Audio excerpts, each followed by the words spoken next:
Premium বাইকবিলাকক ঘাইকৈ 4টা প্ৰধান শ্ৰেণীত ভাগ কৰিব পৰা যায় আৰু সুৰক্ষিত তথা আনন্দৰ সৈতে গাড়ী চলোৱাৰ বাবে প্ৰয়োজন হয় সঠিক কৌশল আৰু আগতীয়া সাৱধানতাৰ। মই হণ্ডাৰ পৰা আপোনালোকৰ সুৰক্ষা নিৰ্দেশক। আহক এই কৌশল আৰু আগতীয়া সাৱধানতাৰ বিষয়ে জানো। ডাঙৰ বাইক এখন চলোৱাৰ আটাইতকৈ গুৰুত্বপূৰ্ণ বিষয়টো হ'ল সঠিক ৰাইডিং গিয়াৰ। পোনপ্ৰথমতে হেলমেটৰ সৈতে আৰম্ভ কৰোঁ আহক। ISI চিন থকা ফুল ফেচ হেলমেটত স্নাগ ফিট এটা থাকিব লাগিব। কি ধৰণৰ বাইক ব্যৱহাৰ কৰি আছে সেই অনুসৰি ৰাইডিং জেকেটো বেলেগ বেলেগ ধৰণৰ হয়, কিন্তু এইবিলাকত কিলাকুটি আৰু কান্ধক ৰক্ষা কৰিব পৰা বৰ্ম থাকিব লাগিব আৰু ই যাতে পিঠিকো সুৰক্ষা দিব পাৰে। ৰাইডিং গ্লোভছত ঘৰ্ষণ ৰোধক থাকিব লাগিব আৰু এইটো পিন্ধি হাত দুখনক যাতে সহজতে লৰচৰ কৰিব পৰা যায়।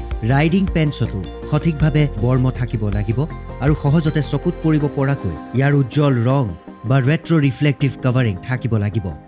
কি ধৰণৰ বাইক চলাই আছে সেই অনুসৰি 3 ধৰণৰ ৰাইডিং শ্বুৰ পৰা যিকোনো এযোৰ বাছি ল'ব পাৰে। শ্বু বা জোতাবিলাক মজবুত আৰু গুৰুহাক সুৰক্ষিত দিব পৰা হ'ব লাগিব।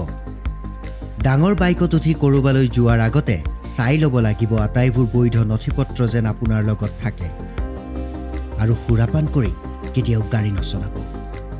প্ৰত্যেকবাৰ গাড়ী চলোৱাৰ আগতে ততালিকে ৰুটিন চেক কেইটামান কৰি লোৱাটো বৰ প্ৰয়োজনীয়, যেনে ফ্ৰণ্ট আৰু ৰিয়াৰ ব্ৰেকবিলাক চেক কৰা, হেডলাইট আৰু টেইল লাইট, ইণ্ডিকেটৰ আৰু হৰ্ণ, এয়াৰ প্ৰেছাৰ আৰু tyre, coolant level, brake fluid level আৰু ফিউল লেভেল।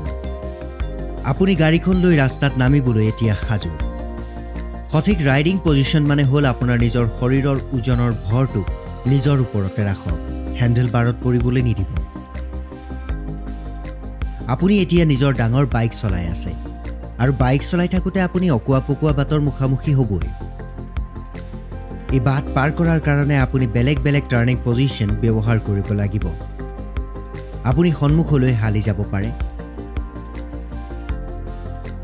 পিছফাললৈ হালি যাব পাৰে বা এঢলীয়া হৈ যাব পাৰে।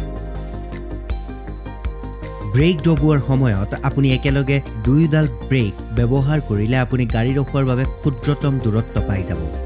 সদায় এটা কথা মনত ৰাখিব, স্পীড যিমানেই অধিক হ'ব গাড়ী ৰখোৱাৰ দূৰত্বও অধিক হ'ব। গাড়ী চলোৱাৰ সময়ত সদায় মনত ৰাখিব লাগিব যে ট্ৰেকশ্যন কণ্ট্ৰল আৰু ABS সদায় অন হৈ থাকিব লাগে। ট্ৰেকশ্যন কণ্ট্ৰলে ভালকৈ এক্সিলাৰেট আৰু ষ্টেয়াৰ কৰিবলৈ আৰু ভাল গ্ৰিপ পাবলৈ সহায় কৰে, বিশেষকৈ পিছল ঠাইসমূহত যিবোৰ ঠাইত গ্ৰিপ ভালকৈ পোৱা নাযায়। ব্ৰেক দবোৱাৰ সময়ত টায়াৰক লক হ'বলৈ নিদিয়ে ABS-এ। ইয়াৰ ফলত আপোনাৰ বাইক সুৰক্ষিতভাৱে সম্পূৰ্ণ ৰৈ যাব পাৰে। ডাঙৰ বাইক চলাওঁতে অন্যান্য গাড়ীক অভাৰটেক কৰাৰ সময়ত সঠিক পদ্ধতি অনুসৰণ কৰিব লাগিব। MSS নিয়ম বা mirror check, signal, shoulder check, এই নিয়মবিলাক মানি চলিলে ডাঙৰ বাইক চলোৱাৰ সুখদায়ক এক অভিজ্ঞতা লাভ কৰিব আপুনি আৰু বাটতো গাড়ী চলাই থাকোঁতে সুৰক্ষিত হৈ থাকিব।